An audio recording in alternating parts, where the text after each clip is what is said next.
We're going to be working on positioning, okay? First we're going to start off pressuring, and then we're going to start off how to kind of like escape the pressure, okay? So what I would like to be able to do is if I can get the guy pressured to a point where he's backed up in here, or at least close to the wall, he's now got one less option to get away from me. The worst thing you can do is this. Follow round, keep going, follow round. I'm never going to catch him. Why are you going that way? I'm never going to catch you. Just keep going there. I'm going to left chasing my tail all the time. It's the worst thing you can do. You're just wasting your time. All we're going to do is start fight like 3-4 metres off the wall. And I'm just going to start pressuring Frank here. There, just keep my hands up here. He's changing directions as he should be, and I'm just trying to edge in. I'm not just walking forward like an idiot. I'm just edging, feinting my way in, feinting. And once cool, Frank touches. Cool, we'll just switch. We'll switch positions. Frank goes back out. Cool, now he's going to do the same to me. There, okay. Oh, cool. Once we touch, reset back out. You can back people up just with pressure if they're worried about what you've got. Everyone's seen Conor McGregor before, kind of does a lot of that. He uses just that pressure of being hard to hit and coming in. We don't want to, we need to be aware that we can get hit on the way in, okay? So I'm not just going to kind of like, just be coming in like this, and then Frank just takes a step back, bang, and just makes me walk into something. So I want to be pressuring, but still very, very aware that I've got this little gap that I can look to just pull back on this gap and then maybe fire back in there. Now, in terms of using strikes to shepherd the guy in, generally, I'm going to use round strikes to stop him from exiting and straight strikes to make him go backwards. Okay? So basically, the straight strikes are trying to push him back. The round strikes are trying to, no, you can't go that way, you can't go that way. Okay? So if we just use that wall as an example, I'm trying to back Frank up, he's moving that way, boom. Maybe I'm going to throw that, he's moving that way, there. I want to back him up straight, jab, jab, cross. There, front kick, there, boom. Cool, now I've got him backed up, so I used the threat of those shots to push him back. They don't even need to be super big shots. Like Fraser did something really nice the other day, where he kind of just did that to the guy's leg, and the guy like took a wee step back, so they didn't want to leave his leg there.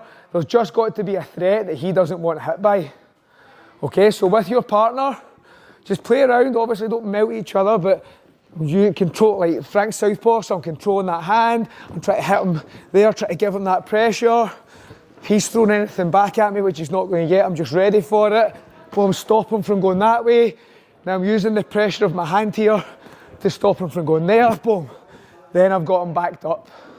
Right, so I'm going to give you specific things to do once you get the guy backed up. Now, so one is just getting on a takedown, okay? You get your guy backed up into this space, and it doesn't need to be like right against the wall, it just needs to be somewhere that's going to inhibit his sprawl, and you're going to come in and get your entry. I'm not bothered about you finishing it just now, just get your entry, okay? Another thing I want you to try and do is more striking orientated.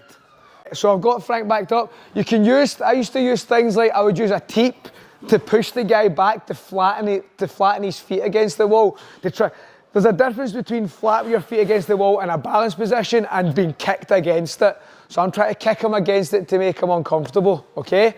Now, against the wall, people generally have a bad habit of just going, boom, boom, boom, trying to do this, okay? I want you to make sure you go to the body on it, right? Even if it's just, if I've got, just go to your stance, it's fine. So I back Frank up here, I touch the jab, I go with the cross to the body, then I come upstairs with the uppercut. That's fine, but make sure we're not just swinging for the head, okay? So you're backing the guy up to the wall here. If you want to kick him out of the wall, that's fine, and then go to the body and back up to the head, maybe back down to the body again, okay? Another thing to consider with that is hitting and framing, like holding the guy in position. Then you can feel where he's going. If Frank starts to exit over there, cool, I can start hitting him there, and we'll cover that a little bit more next. Sometimes like you'll be good at, I'll just use this wall as an example, you will be good at backing the guys up, but sometimes I might just leave a little bit of a gap here. He goes, boom, I'm actually putting him into the strike. I'm not so much aiming where he is, I'm aiming where he's going. Okay, so I quite like this this punch to do this. So if I've got Frank here and I've got him stepping out that way, I like to kind of let him commit to the step, to commit to the circle, and then step through and punch down over the shoulder. It's basically exactly how Gagey knocked out Oliveira. Just step through and hit him with a hook. So we'll shorten the round down now. Just start in a little bit closer to your surface here, and then just kind of like try and give them a little bit of space. So I've literally blocked that space. Go back to there. I've literally blocked this space off now. Frank probably won't want to go there. So I know he's now going to go this way. So I'm ready to have something in the tank to hit him. Or I go this way. I've blocked off this side now. Boom, I've ready. Got something in the tank. If he's going to escape, he's getting hit with something.